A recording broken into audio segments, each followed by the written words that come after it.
In the storm-tossed waters of East Asia, amidst war, treachery and despair, rose a man whose name would echo through the centuries, Yi Sun-sin, a name that still brings pride to the hearts of Koreans and admiration from military historians around the world. His life was not one of ease. It was a life of discipline, honor, and sacrifice.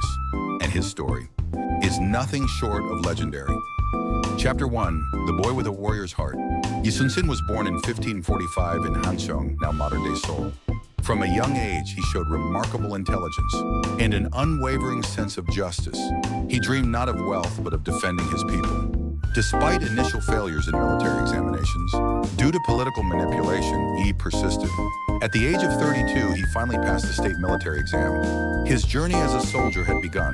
Chapter 2, A Commander Forged in Fire. He served with distinction, proving himself not only as a fierce warrior, but also a brilliant strategist. His integrity made him both respected and feared by corrupt officials. In 1591, as Japanese warlord Toyotomi Hideyoshi prepared to invade Joseon, Korea, Yi Sun-sin was appointed as the naval commander of Jeolla province. What followed would cement his place in history. Chapter 3, The Rise of the Turtle Ship.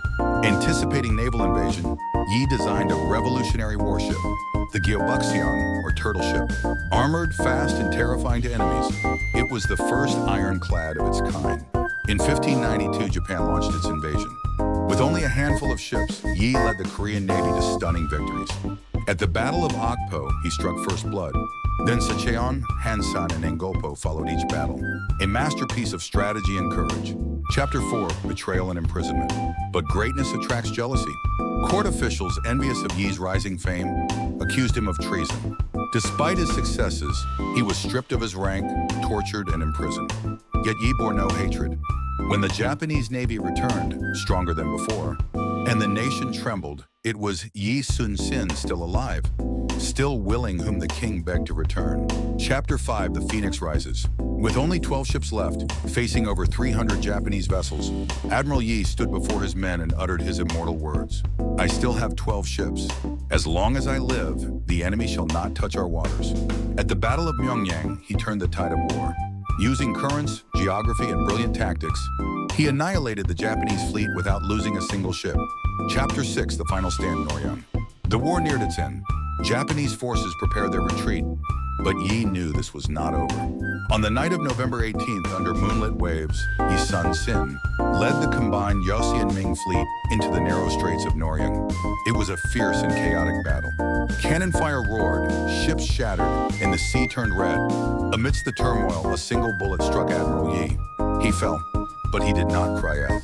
He whispered to his son and his closest officers, "Do not let the enemy know I am dead."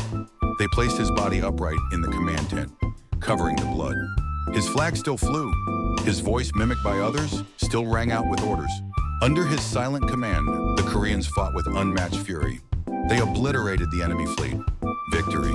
Epilogue: The legend lives on. Only after the last Japanese ship had sunk, only when the battle was over, did the sailors learn the truth. Their admiral was gone. A hush fell upon the sea. Admiral Yi Sun-sin, who had never lost a battle, who had never lost a ship under his direct command, died as he lived protecting his country. To this day, his war diaries, Nanjung Ilgi, remain a testament to discipline, humility, and unbreakable will. Statues now stand in his honor, from Seoul to Busan. Naval cadets study his tactics, and a nation remembers, not just a man of war, but a man of peace who fought because he must. Yi Sun-sin, the dragon of the sea, the immortal admiral,